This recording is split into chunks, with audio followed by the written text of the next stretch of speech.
আমরা মাজার জিয়ারত করি, কি করি? জিয়ারত সুন্নাত, কিন্তু আমরা সিজদা করি না। তো সিজদা যারা করে ওদের নাম ভণ্ড, জিয়ারত যারা করে তাদের নাম সুন্নি। তাদের নাম কি? এটা মনে রাখবেন। আমরা ওরস করি, আমরা কি করি? কিন্তু নারী পুরুষ যেখানে নাচে আমরা সেটা করি না। আমরা কি করি? কোরআন সুন্নাহর কথা বলে। তাই নারী পুরুষ যেখানে নাচে এটার নাম ভণ্ড। এটার নাম কি? ভণ্ড এক জিনিস, সুন্নি আরেক জিনিস। ভণ্ডের সাথে সুন্নিয়তের কোনো সম্পর্ক নাই। এগুলো মনে রাখবেন, কিছু জিনিস ক্লিয়ার করে দেওয়া দরকার। কারণ জাতি অনেক সময় আমাদেরকে ভিডিও কতগুলো পাঠায়া বলে আপনি কি এই দলে, তা আমি কেন ওই দলে থাকবো? কারণ ভণ্ডামি এক জিনিস, সুন্নিয় আরেক জিনিস। সুন্নিয়তের মধ্যে ব্যক্তি নয়, সুন্নিয়তের মধ্যে নবী হচ্ছে মূল জিনিস। কি মূল জিনিস? রহমতুল্লিল। আমাকে এতক্ষণ সম্মান করবেন যতক্ষণ আমার বুকে নবী আছে। যদি আজকেও আমি নবীর শানে হালকা বিন্দু পরিমাণ বেয়াদবি করি, আমার বিশ্বাস সুন্নি জনতা আমাকে জুতার বাড়ি দিয়ে বের করে দিবে। তুলেছে কি দিয়ে? ফুলের মালা দিয়ে। কেন? আপনার জবানে নবীর প্রেম শুনেছিলাম, কিন্তু হালকা যদি নবীর শানে বেয়াদবি বের হয়, আমার সুন্নি জনতা বলবে আমরা ব্যক্তি দেখি না, আমরা রসুল দেখি। আমরা কি দেখি না? আজকে বাংলাদেশে আফসোসের বিষয়, অনেকে ব্যক্তির কারণে নবীরে গালি দেয়। কিসের কারণে?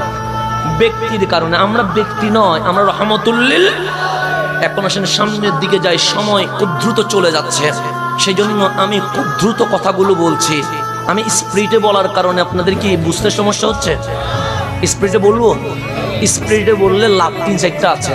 একটা হচ্ছে অনেক কথা বলা যায়, মানে আস্তে বললে অনেক কথা বলা যায় না।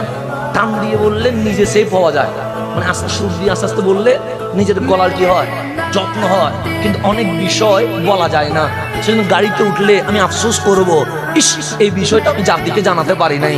তাই আমি স্পিরিটে বললে আমরা একটু শিখবো বেশি। আপনার বুঝতে কোনো ঝামেলা হচ্ছে? এখন আসলে সামনে কোরআন পড়ি কাকে রাজি করার জন্য। কোরআনের দাম আছে না নাই? আপনি মনে করছেন কোরআন এটা এমনি বসে আছে? এই যে আমরা রমজান মাস, এখন কি মাস? কি আমাকে বলেন, আপনারা আওয়াজ করেন, আমাকে বলেন। সামনের দিকে, আপনি একটু সামনের দিকে চলে আসেন, জায়গা তো আর নাইও, মানুষে কি করবে, অসুবিধা নেই। একটা সামনের দিকে আস্তে আস্তে আসেন।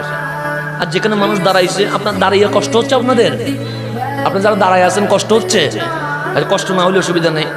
যাদের দাঁড়িয়ে মাহফিল শুনতে শান্তি পাচ্ছে ওরা দাঁড়িয়ে শুনুক। যারা বসে শান্তি পাচ্ছে ওরা, সবাই তো স্বাধীন বাংলার স্বাধীন নাগরিক, কথা ঠিক না? কাউরে বসানো এটাও তো আবার পরাধীনতা হবে। যদি বলি বসে যান, তাহলে এটাও একটা স্বাধীনতার উপর কি হবে? হস্তক্ষেপ হবে। আমি তো স্বাধীন নাগরিক পছন্দ করি, তা আমরা বাংলাদেশ স্বাধীন বাংলার স্বাধীন নাগরিক। যারা বসতে চেয়েছে তারা বসে শুনুক, যারা দাঁড়িয়ে চেয়েছে তারা দাঁড়িয়ে শুনুক। আমি কাউকে আসতে বলি নাই, বলছি কেন? স্বাধীন। আমি কাউকে বসতেও বলি নাই, আসতেও বলি নাই, স্বাধীন। কেন?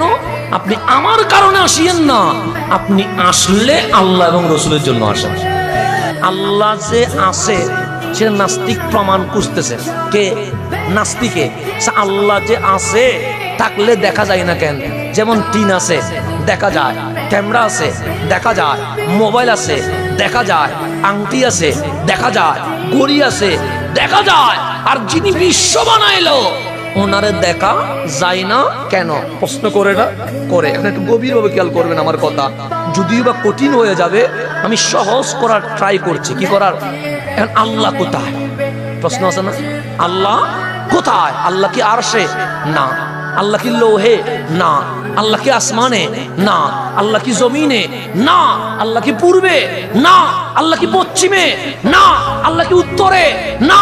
আল্লাহ কি দক্ষিণে? না। আল্লাহ বলছেন হাবিব, ইজা সাআলাকা ইবাদি আন্নি, আমার বান্দা আমার দেখে নাই কিন্তু আমার পাগল হয়ে গেছে, আপনি নবীর কাছে আসবে। কারণ কখনো সে সুবহান রাব্বিয়াল আযীম বলে রুকু করেছে, কখনো সে সুবহান রাব্বিয়াল আলা বলে আমি মাওলার তাসবিহ করেছে, কখনো আল্লাহু আকবার বলে আমি মাওলার তাকবীর দিয়েছে, কখনো আলহামদুলিল্লাহ বলে আমি আল্লাহর শুকরিয়া করেছে, কখনো আস্তাগফিরুল্লাহ বলে আমি আল্লাহর কাছে তওবা করেছে, কখনো আউযু বিল্লাহ বলে সে গুনাহ থেকে আশ্রয় প্রার্থনা করেছে। তো আমার বান্দা বলবে ইজা সালাকা ইবাদি আন্নি আন্নি, বান্দা জিজ্ঞেস করবে মালিক কই, মালিক কই? আপনি বলিয়েন না আরশে, আপনি বলিয়েন না আসমানে, বলেন ফা ইন্নী করিব, আমি আল্লাহ আমার বান্দার শাহী রগের আরো কাছেই আছি। কোথায় আছি? ফা ইন্নী করিব, করিব মানে কাছে, বাইদ মানে দূরে। আল্লাহ বলছে আমি দূরে নয়, আমি গরুর কাছে নয়, মহিষের কাছে নয়, ফা ইন্নী করিব, আমি বান্দার কাছে। কার কাছে? একটু গভীরভাবে খেয়াল করবেন। আমার হাত আমি দেখতেছি, কথা ঠিক না? কেন? আমার হাত আমার থেকে দূরে। আমি গড়ি দেখতেছি, কেন? আমার গড়ি আমার থেকে দূরে। আমি আপনাকে দেখতেছি, কেন? আপনি আমার থেকে দূরে। কিন্তু আমার চোখ আছে না নাই? আসেনি? আমি কি দেখতেছি? আমার চোখ আছে নাই? দেখে একটু গভীরভাবে খেয়াল করবেন। আমার চোখ যে আছে আমি দেখি না, কেন? আয়নায় দাঁড়ালেও আয়না জাস্ট চোখ দেখাচ্ছে না, তা আর্ট দেখাচ্ছে। আমার চোখ কাছে, আমি দেখি না। এখন আরো কাছে আমার জিহ্বা, আপনিও দেখেন না, আমিও দেখি না। আরো কাছে আমার কলিজা, আমিও দেখছি না, এক্সরে মেশিনও দেখছে না। তো যেটা বেশি কাছে হয় সেটা দেখা যায় না, সেটা দেখা যায় না। আল্লাহ বলে চোখের কাছে, নাকের কাছে, কানের কাছে, তোর নফসের কাছে। ফাইন্নি করিব, আমি আল্লাহ আমার বান্দার শাহী রগের এত কাছে, যেটা মিশে যায় সেটা কখনো দেখা যায় না, সেটা কখনো দেখা। এখন আপনি প্রশ্ন করা উচিত, আল্লাহ আমার কাছে কেন? প্রশ্ন করা দরকার না? আমার চোখটা আমার লাগবে সেজন্য আমার কাছে, আমার জিহ্বা আমার লাগবে সেজন্য আমার কাছে, আমার হার্ট আমার লাগবে সেজন্য আমার কাছে। কিন্তু আল্লাহ আমার কাছে কেন? প্রশ্ন আছে না? আল্লাহ বলে বান্দা আমি তোর কাছে কেন জানিস? আমরা বলে কেন? তুই কি বাবাকে বাবা ডাকিস? আমরা বললাম ডেলি অনেকবার ডাকি। মাকে ডাকিস? না অনেকবার ডাকি। বন্ধুরে বন্ধু ডাকিস? ডাকি।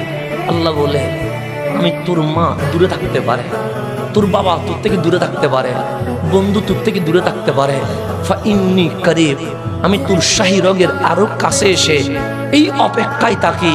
বাবারে বাবা ডাক, আমার কোনো সমস্যা নাই। মারে মা ডাক, আমার কোনো সমস্যা নাই।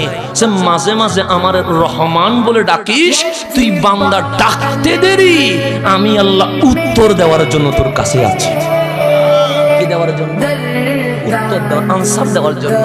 কারণ আমার বান্দা কখন না কখন ডাকে, সেজন্য আমি বান্দার অতি কাছে ডাকে। কারণ সে যেন আমার ডাকতে দেরি, আমি যেন উত্তর দিতে কি না করি, দেরি না করি। এটার নাম রহমান, এটার নাম আল্লাহ।